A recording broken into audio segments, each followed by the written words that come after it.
माझं नाव अरुण बाबुराव तांबे, माळी चिंचोरा, तालुका नेवासा, जिल्हा अहिल्यानगर। आज आम्ही गोरे साहेबांच्या प्लॉटवर आलेलो आहोत। साधारण बागेकडे पाहून अति उत्कृष्ट अशी बाग वाटली, समाधान वाटलं। सध्या विचार करता प्रत्येक शेतकऱ्यांनी बागेला भेट द्यावी आणि त्या पद्धतीने नियोजन करण्याचा प्रयत्न करावा। तर आज बागेची बेडची परिस्थिती, छाटणीची परिस्थिती आणि जे काही जे नवीन स्ट्रक्चर उभं केलेलं आहे ते निश्चितच सगळ्या शेतकऱ्यांच्या परवडणार आहे। त्या हिशोबाने त्यांनी येऊन त्यांच्याकडे चर्चा वगैरे करावी आणि निश्चितच तशा पद्धतीने माल आणण्याचा प्रयत्न करावा।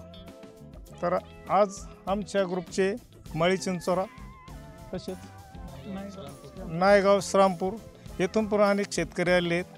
तर प्रत्येक शेतकऱ्याचं इथं बागेत आल्यानंतर निश्चितच समाधान झालेलं आहे आणि निश्चितच असा करण्याचा प्रत्येकाचा मानस इथं येऊन थोडी चेतना भेटली आणि त्या हिशोबाने ह्या पद्धतीनं बाग आणण्याचा निश्चितच प्रयत्न करणार आहेत आणि निश्चितच त्यांचं मार्गदर्शन पण घेणार आहेत।